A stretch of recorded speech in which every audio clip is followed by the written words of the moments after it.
Welcome to the first session. Just a brief run through. Remember, the 7 gifts that we're going to be talking about are perceiving, serving, teaching, encouraging, giving, leading, and mercy. Those are the 7 gifts. We're going to start with perceiving.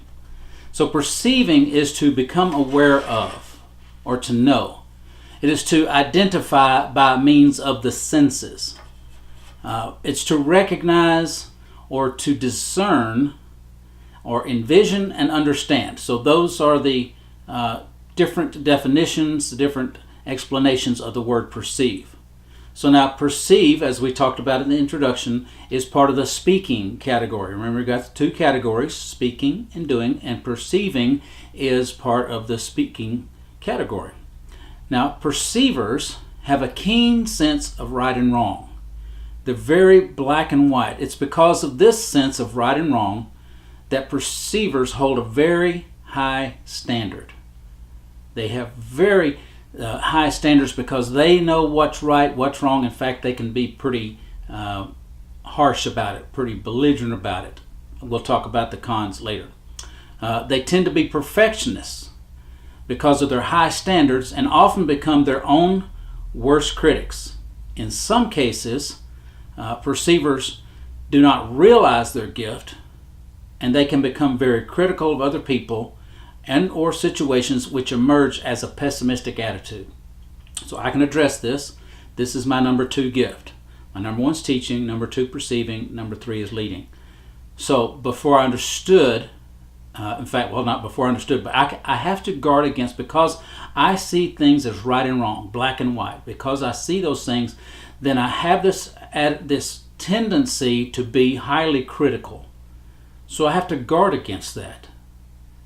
Case in point, I was looking at a Facebook post. My brother, at the time of this recording, is actually mayor pro tem of the town he lives in.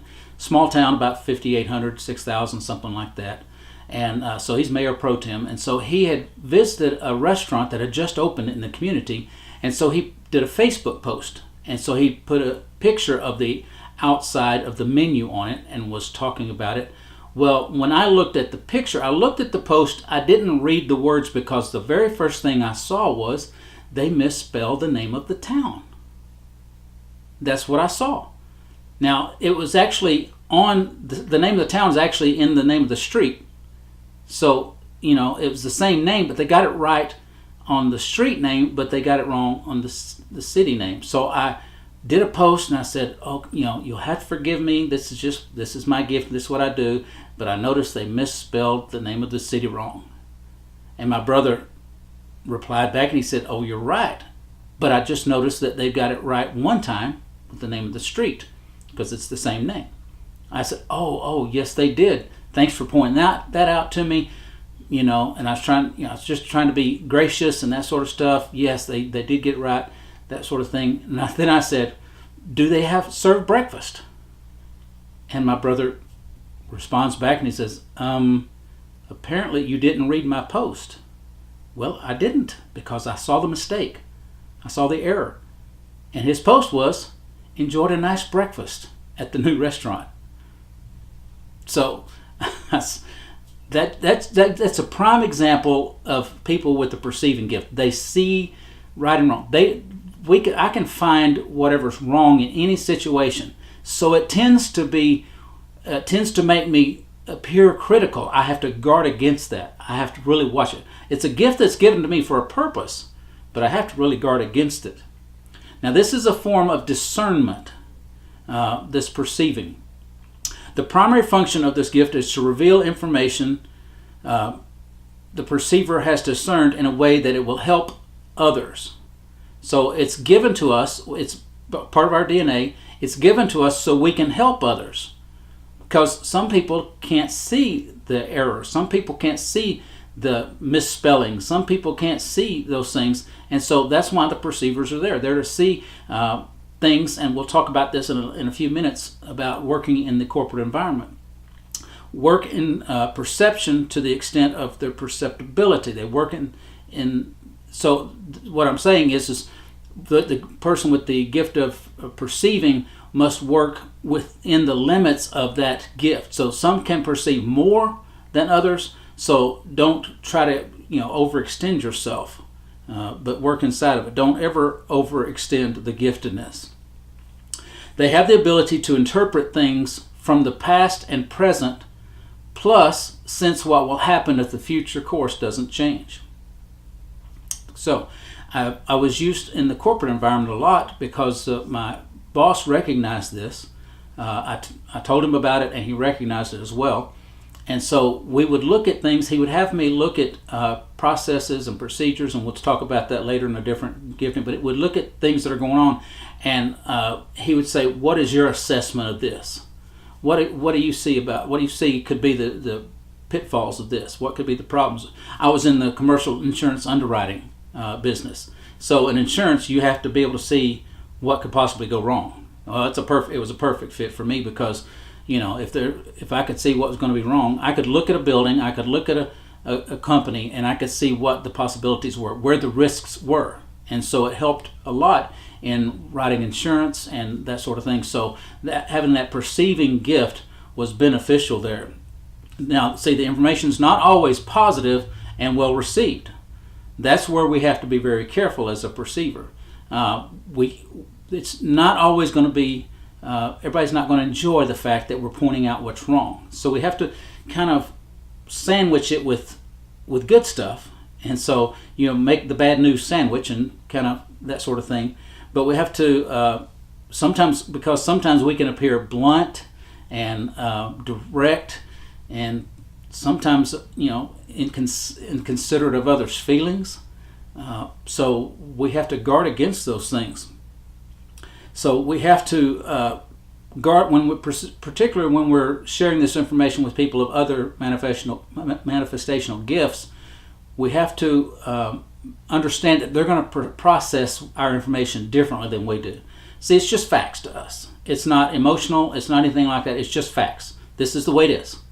It's just the facts.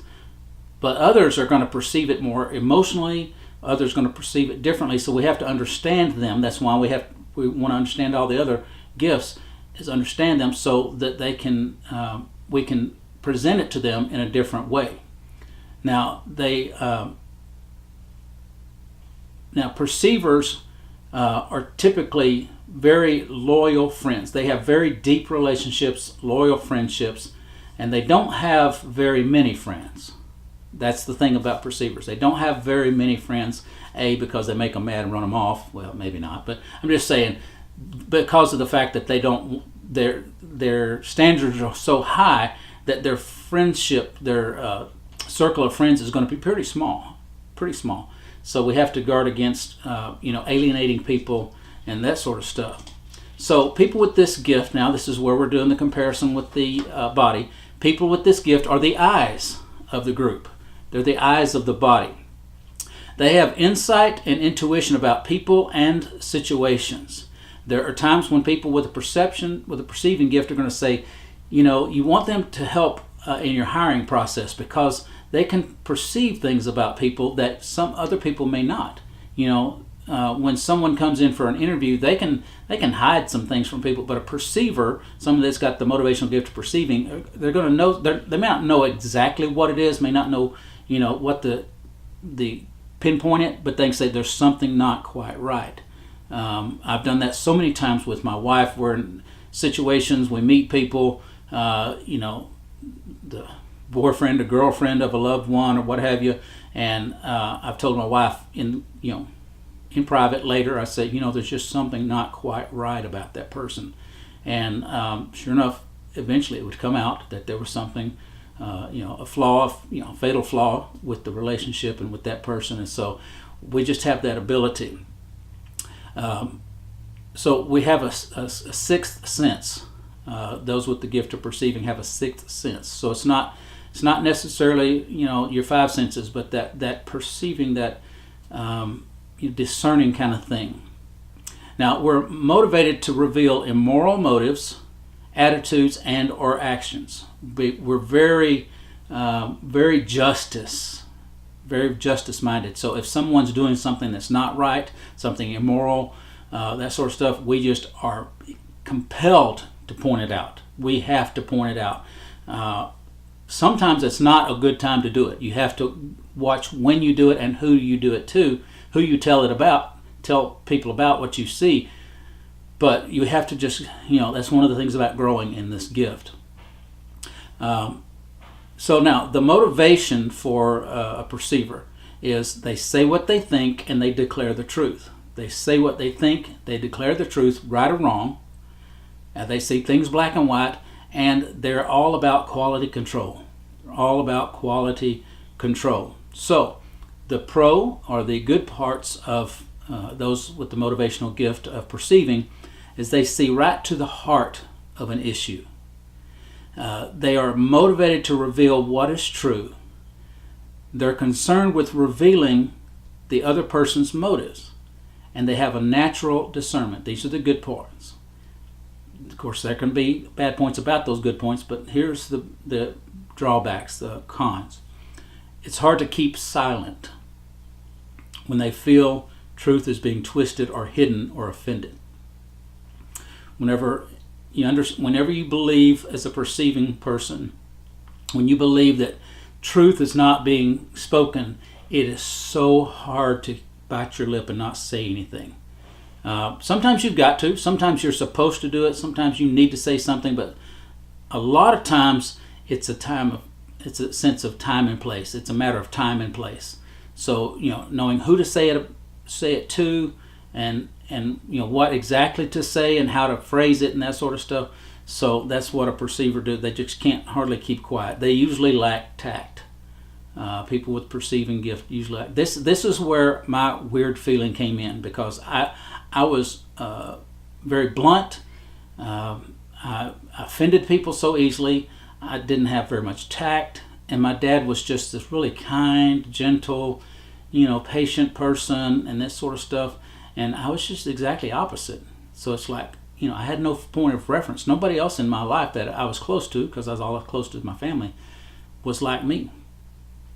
They need to learn to speak the truth, but speak it with love. Speak it in loving tones, and the thing is with the perceiving gift, you can tell the truth, but when you tell the truth, it needs to be in order to redeem that person. In other words, not to destroy them, not to tear them down, not to disqualify them, but when you perceive something about them, then you need to present your information that you've discerned. You need to present it in a way that is a redeeming way. In other words, you're trying to qualify them, not disqualify them. That's the hardest part of being a perceiver, is having perceiving, is because you want to just shut them down. You want to, you're wrong, cut them off, blah blah blah. But the thing is you've got to say, I've got to approach this in a redemptive way to try to qualify them instead of disqualify them. So I see what's wrong, and the way I need to approach this is I need to say, oh, hey, I noticed this about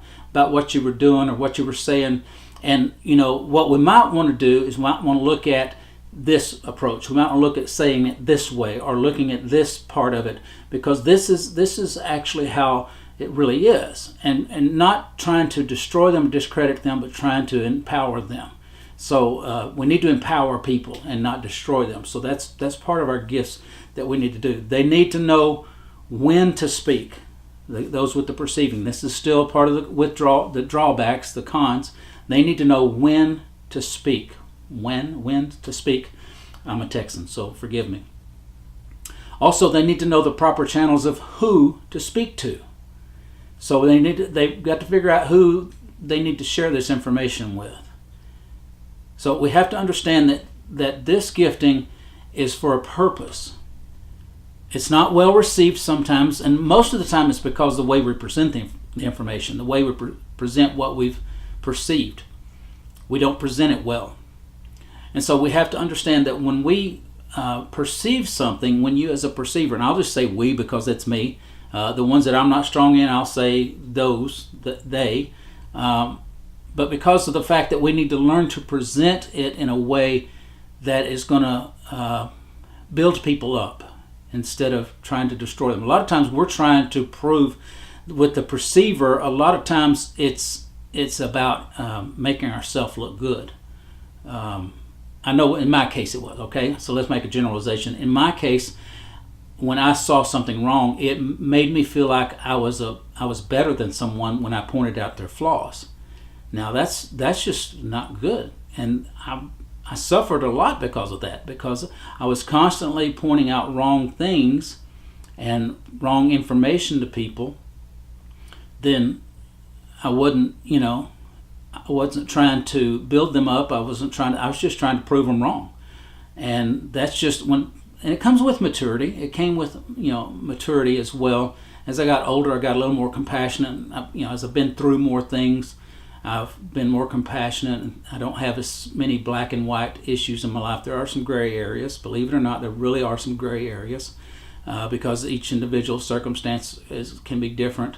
But there are some, there's some hard and fast rules. It just, I just, when people break rules, it just really grates me, because I see it, and it affects me more than people that they see people breaking rules.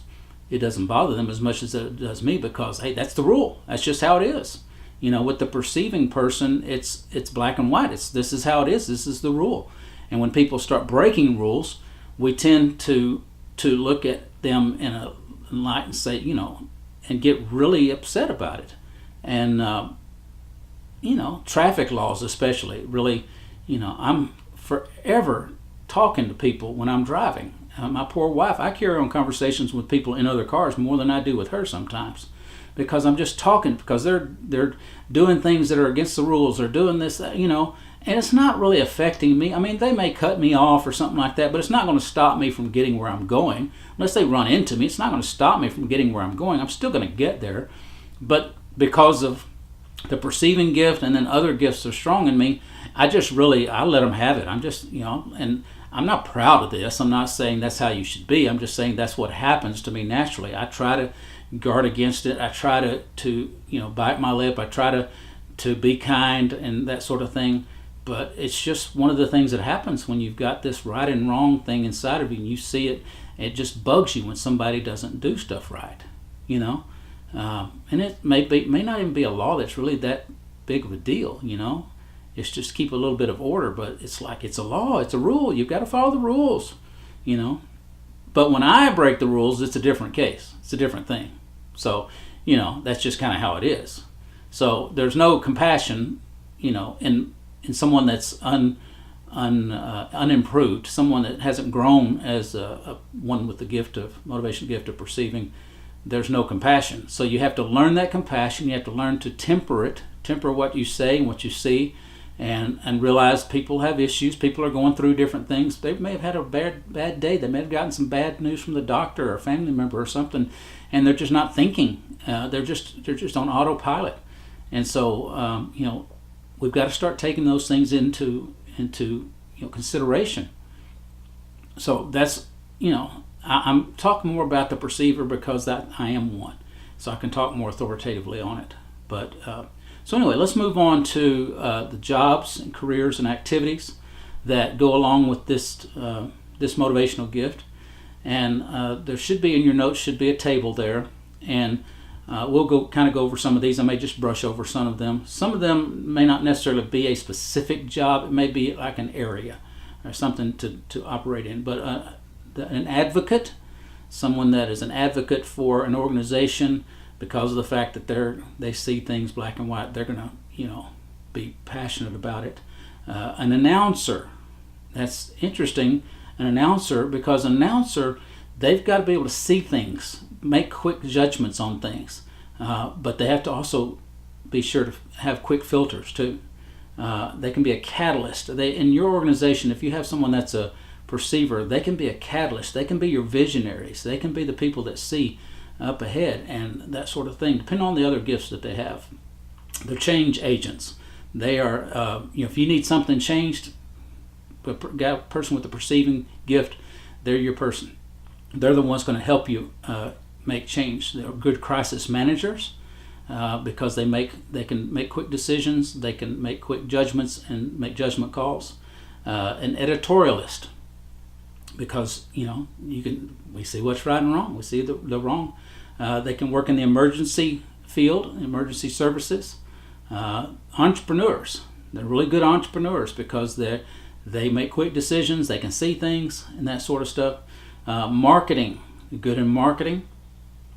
In marketing, you may have to watch your people skills, learn your people skills more, hone them a little bit more. But when they believe in something, they're going to really be adamant about it. They're initiators. They're always going to start something. They're of course, Michael Jackson's got to be want to be starting something. Just went over in my head. Anyway, I just heard it on radio before I started recording. Interceder. That's not a term that you hear much. It's actually kind of a biblical term, but an interceder means someone that goes to someone on somebody else's behalf. In other words, it's what an advocate does. They're an interceder. Like a public defender is an interceder. They go to the judge or the jury on behalf of a person. So then also next to that is a judge. They can be good as a judge. Again, these are generalizations. It's not, you need to go be a judge, because that might not be your gifting. But these are things that are generally true. And they're good in law enforcement as a rule, because law enforcement have to enforce rules. And so they're all about rules. Moralists, that's what they tend to be as moralists. They're persuaders. They're very persuasive because they're passionate about the truth. And so they're going to be very persuasive about that. They can be pilots because pilots need to be able to see and make decisions and quick decisions. Politicians, again, they have to learn to be a little more, can kind of be guarded about how they present themselves and how they say things, and not that I'm saying we have to be politically correct. I'm just saying that you need to be sensitive to people. A preacher, somebody that's a preacher. I am one. I still am one. A prosecutor. So you got the interceder, which is like a lawyer, and then you've got the prosecutor. It's like a defense lawyer, the interceder, and then you've got the prosecutor. He's good. That person can be good at both. A referee. Referees, they've got to make quick judgment calls. They can be in sales because, again, they're passionate. This goes with the marketing. They can be in sales. They can be a public speaker. I do public speaking. They can be umpires, which kind of goes along with the referees or umpires. And they're visionaries. As a rule, they're visionaries because they've got this perceptive thing. They've got this discernment, this sixth sense about them. So they can see things and they can see what needs to happen. They can look kind of into the future, not fortune telling, but they can kind of look into the future, and then they can have a plan for the future. And so they're visionaries. So that's the gift of perceiving. I hope you've learned something about it. If it's your gift, I hope you went and said, "Oh, that nailed me." If you know somebody that's got that gift of perceiving, "Oh, that's why they're that way." So we know the pros and the cons, and so we need to learn to guard against what's the cons and try to enhance the pros of our gifting. Okay? I'll see you on the next video, and I look forward to it. Thanks.